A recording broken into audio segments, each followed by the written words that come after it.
Ողջույն սիրելի հետևորդներ, եթե այսօր Աստված քեզ ասեր, թող ամեն ինչին սովորես եւ քայլիր դեպի մի տեղ, որը դեռ չես տեսել, կհամաձայնվեիր։ Եթե քեզ այսօր ասեր, շարունակիր աղոթել, թեև ոչ մի փոփոխություն դեռ չի երևում, կշարունակեիր։ Եթե ասեր, կանգնիր ճշմարտության կողքին, նույնիսկ եթե բոլորը քեզ լքեն, կդիմանայիր։ Սրանք տեսական հարցեր չեն իրականում։ Սրանք Եբրայեցիներին ուղղված նամակի 11-րդ գլխի հարցերն են։ Այս գլուխը հաճախ անվանում են հավատի հերոսների գլուխ, բայց իրականում այն կատարյալ մարդկանց պատմությունը չէ։ Այն մարդկանց պատմությունն է, ովքեր վախեր ունեին, թուլություններ ունեին, երբեմն նույնիսկ սխալներ գործեցին, բայց մեկ բան չկորցրեցին՝ վստահությունը Աստծո խոստման հանդեպ։ Այսօր աշխարհը հավատում է միայն այն բանին, ինչը կարելի է չափել, կշռել եւ ապացուցել, բայց Աստված ասում է, ամենամեծ հաղթանակները սկսվում են այն ժամանակից, երբ դու վստահում ես ինձ, նույնիսկ եթե դեռ ոչինչ չես տեսնում։ Այսօր միասին կբացահայտենք, թե ինչ է իրական հավատը, ինչու է այն փոխում մարդկանց ճակատագրերը եւ ինչպես կարող է փոխել նաեւ քոնը։ Ինչ է հավատը, եթե ոչ հուսացած բաների հաստատումը եւ ապացույցն այն բաների, որոնք չեն երևում։ Քանզի նախնիները հավատով վկայություն ընդունեցին։ Հավատքով ենք իմանում, որ տիեզերքն է ստեղծվել Աստծո կողմից, խոսքով, անտեսանելի բաներից տեսանելի դառնալով։ Հավատքով Աբելը Աստծուն ավելի լավ զոհ մատուցեց, քան Կայանը, որով էլ վկայություն ստացավ, որ արդար է, քանի որ նրա մատուցած զոհերի համար նրան վկայություն տրվեց Աստծուց։ Նա թեպետև հավատով մեռավ, սակայն խոսում է դեռ։ Հավատով Ենոքը փոխադրվեց երկինք, որպեսզի մահ չճաշակի, եւ նա ոչ մի տեղ չգտնվեց, քանի որ Աստված նրան տարել էր, եւ նախքան նրա տարվելը վկայություն էր տրվել, որ հաճելի էր Աստծուն։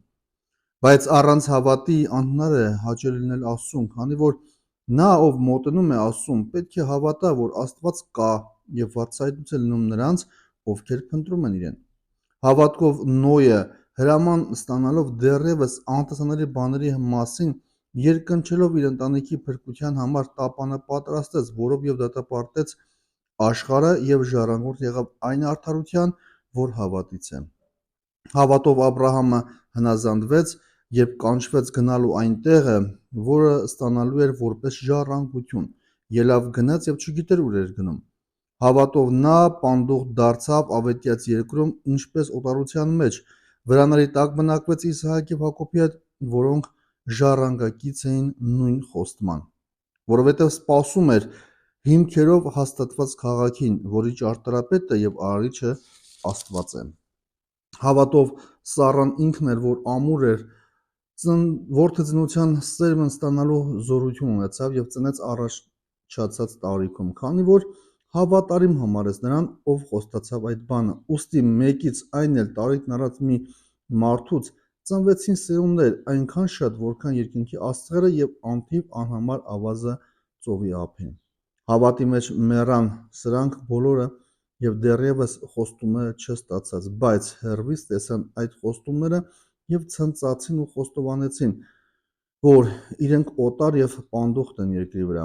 Բոլոր նրանք, որ այսպիսի բաներ են խոսում, հայտնի են անում, թե հայրենի երկիր են փնտրում,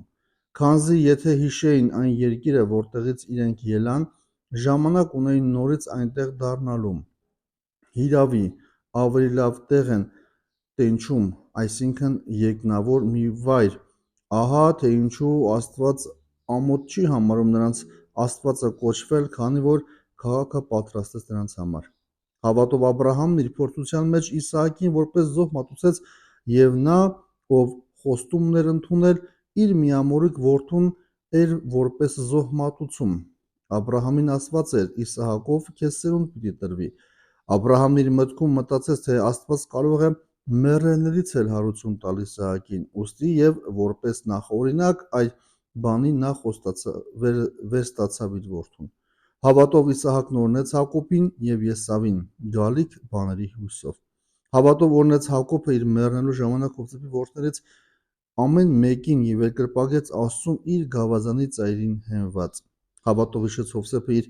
կյանքի վախճանին իսրայելցիների ելքը եւ իր ոսկորների վերաբերյալ պատվեր տվեց։ Հավատով երբ Մովսեսին ծնեցին, նրա ծնողները 3 ամիս թաքցրեցին նրան, քանզի տեսան այդ տար մանկանը եւ չվախեցան թագավորի հրամանից։ Հավատով Մովսեսը երբ մեծացավ, մերժեց փարավոնի դստեր որդի կոչվել, նախընտրեց չարչարվել Աստծո ժողովրդի հետ, քան միառժամանակ մեղապարտ հաճույքներ վայելել։ Կարևոր համարեց Քրիստոսի կրած նախատինքները, քան Եգիպտոսի գանձերի առատությունը, որովհետև աչքերը հառած վարձատրության էր սպասում։ Հավատով թողեց Եգիպտոսը եւ չէր վախենում թագավորի ցասումից,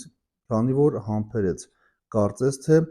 անտեսանելին էր տեսնում։ Հավատով կատարեց զատիկը եւ այրան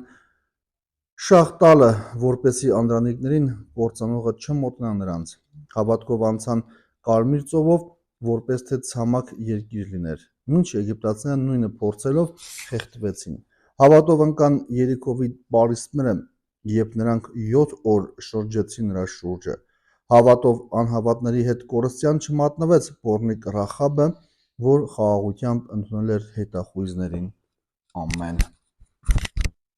Հավատը հուսացած բաների հաստատությունն է։ Հեղինակը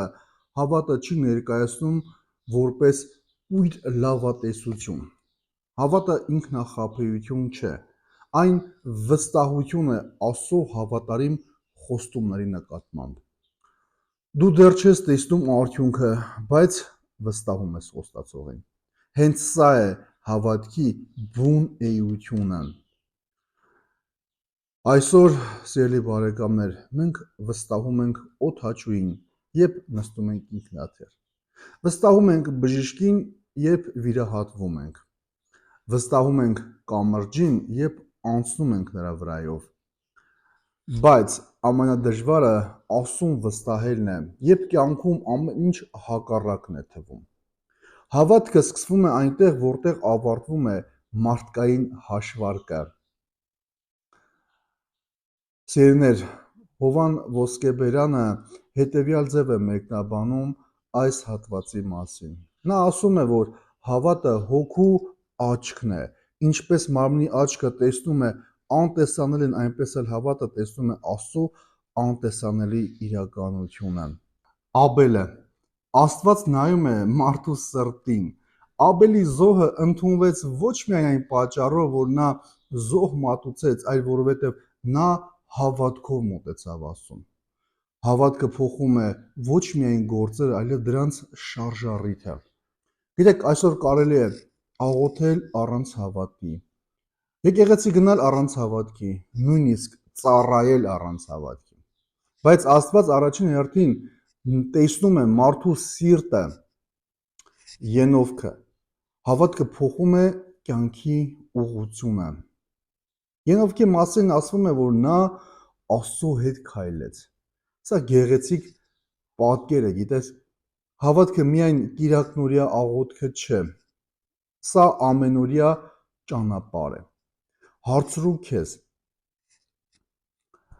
այսօր ես Աստծո հետ եմ քայլում, թե միայն խնդիր ունեմ եւ այդ ժամանակ եմ հիշում Աստծուն։ Շատերն են այսօր այդպես անում։ Սուրբ Եփրեմ Ասորին ասում է, որ Աստծո հետ քայլելը նշանակում է ամեն օր ընտրել նրա կամքը, նույնիսկ երբ դա դժվար է։ Նոյ հավատքը կառուցում է նույնիսկ այն, ինչը մյուսները ծաղրում են։ Նոյը տապանը կառուցեց այն ժամանակ, երբ դեռ անձրևը չէր սկսվել։ Մարդիկ հավանաբար ծիծաղում էին նրա վրա, ծաղրում էին նրան, բայց հավատքը չի առաջնորդվում ամբոխի կարծիքով։ Այն առաջնորդվում է Աստծո խոսքով։ Եթե փորձենք հիմա մեր ժամանակների հետ համեմատել, ապա կտեսնենք, որ այսօր եթե երիտասարդը հրաժարվում է կաշառքից, անբարոյականությունից կամ անազնվությունից, շատերը նրան կարող են հին մտածողության մարդ համարել։ Բայց հավատքը երբեք չի չափվում մարդկանց ծափերով, այն չափվում է Աստծո հավանությամբ։ Գիտեք, Աբրահամի մասին խոսվում է եւ ցույց է տրվում, որ դուրս եկավ չիմանալով ուր է գնում։ Սա հավատի ամենամեծ փորձություններից մեկն է։ Աբրահամը չուներ ամբողջ ճանապարհի քարտեզը, նա ուներ միայն Աստծո խոսքը։ Եվ գիտես, դա բավական էր։ Հաճախ մենք ուզում ենք, որ Աստված նախ ցույց տա ամբողջ ճանապարհը, հետո մի նոր միայն մենք կգնանք։ Բայց Աստված սովորաբար ցույց է տալիս առաջին քայլերը։ Սուրբ Օգոստինոսը հետևյալ կերպ է մեկնաբանում այս ամենը։ Նա ասում է, որ հավատքը քայլում է այնտեղ, որտեղ աչքը դեռ չի տեսնում, որովհետև սիրտը ճանաչում է Աստծուն։ Շատ գեղեցիկ մեկնաբանություն է Սառայի մասին, երբ Աստծո խոստումը ուժեղ է մարդկային անկարողությունից, սա է ցույց տալիս մեզ։ Սառան արդեն չէր կարողանում երեխա ունենալ երկար ժամանակ, բայց Աստված չէր սահմանափակվում մարդկային հնարավորություններով։ Այս հատվածը մեզ սովորեցնում է, Աստծո խոստումները կախված չեն միայն մեր ուժերից, դրանք կախված են նրա հավատարմությունից։ Մովսեսը ընտրեց Աստծուն ոչ թե Եգիպտոսի փառքը։ Մովսեսը կարող էր ապրել պալատում, բայց ընտրեց Աստծո ժողովրդի հետ տառապելը։ Այսօր մենք էլ ամեն օր ընտրություն ենք կատարում։ Արագ հաջողություն, թե հավատարիմ կյանք։ Այս ընտրության առջև միշտ մենք կանգնած ենք։ Հավատքը հաճախ ընտրում է դժվար ճանապարհը, որովհետև տեսնում է հավիտենական նպատակը։ Շատ գեղեցիկ է նկարագրում Սուրբ Գրիգոր Նյուսացին։ Նա ասում է, որ Մովսեսի կյանքը նկարագրում է որպես անընդհատ վերելք դեպի Աստված։ Նա ասում է, որ հոգևոր կյանքում կանգ առնելը նշանակում է հետ գնալ, հավատքը մշտապես աճ է պահանջում։ Ռախաբը Աստված կարող է փոխել ցանկացած մեկի կյանքը։ Ռախաբը անցյալում էր, բայց հավատքը նրա ապագան փոխեց։ Սա մեծ մխիթարություն է բոլոր նրանց համար, ովքեր մտածում են, թե իրենց անցյալը չափազանց ծանր է։ Աստծո շնորհը մեծ է մեր անցյալից։ Գիտես, շատ հետաքրքիր կերպով է մեկնաբանում Սուրբ Աթանասը այս հատվածի մասին։ Նա նշում է, որ հավատքը ոչ միայն ներում է մարդու անցյալը, այլ նաև ստեղծում է նոր ինքնություն Քրիստոսում։ Այս գլխի այսօրվա այս սուրբգրային հատվածի ամենակարևոր պատգամն է մեր ժամանակների համար։ Սա է. մենք ապրում ենք մի ժամանակաշրջանում, որտեղ մարդիկ ցանկանում են ամեն ինչ անմիջապես տեսնել, ակնկալում են անմիջապես արդյունք, անմիջապես պատասխան են սպասում, ուզում են հասնել անմիջապես հաջողության, բայց Աստված հաճախ աշխատում է սերմի սկզբունքով։ Դու այսօր ցանում ես, վաղը ջրում ես եւ միայն ժամանակ անց ես տեսնում պտուղը։ Հավատքը համբերություն է, հիմնված Աստծո հավատարմության վրա։ Եվ կյանքում այս հատվածը մեզ տալիս է կյանքում կիրառելի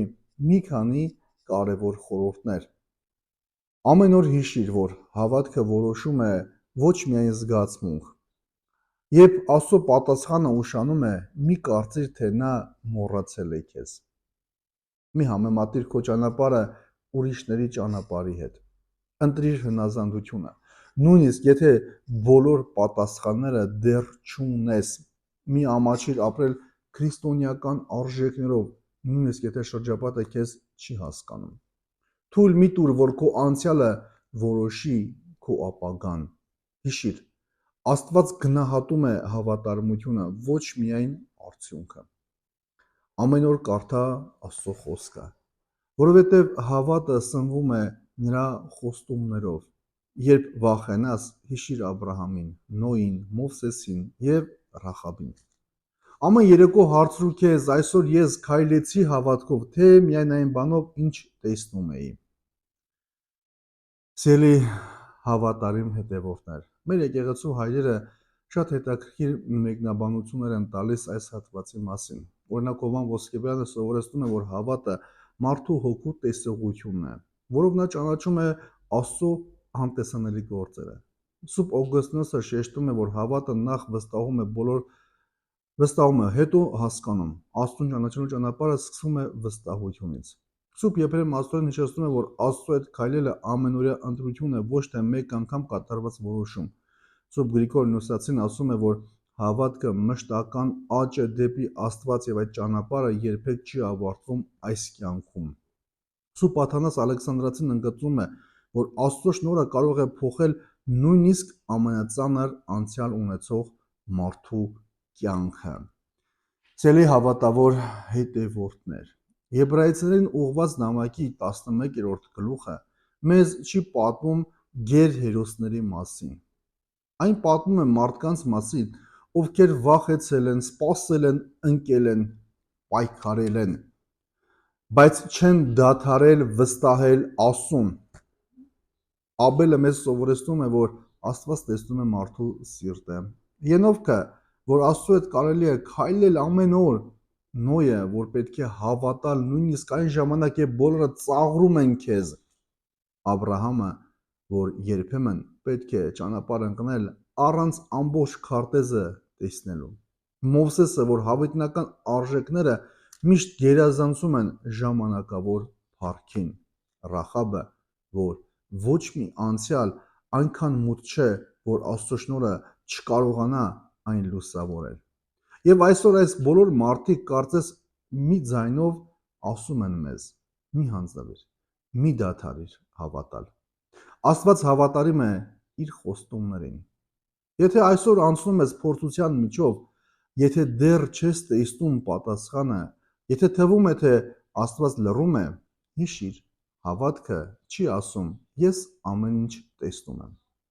Հավատն ասում է, ես վստահում եմ նրան, ով ամեն ինչ տեսնում է։ Թող մեր կյանքը նույնպես դառնա մի նոր գլուխ այդ մեծ պատմության մեջ, որտեղ մարդիկ տեսնելով մեր հավատը փառավորեն ոչ թե մեզ, այլ մեր Տիրոջը։ Սիրելի հավատավոր հետևորդներ, եթե օգտակար եղավ ձեզ այս տեսանյութը, կարող եք հավանել մեկնաբանության բաժնում գրել ձեր կարծիքը, բաժանորդագրվել մեր YouTube-յան ալիքին եւ այս օրվա սուրբային հատվածի բացատրությունը ուղարկել քո քրիստոնյա քույրերին ու եղբայրերին, նրանց եւս հաղորդակից դարձնելու Աստծո խոսքին։ Աստված օրհնի բոլորիդ։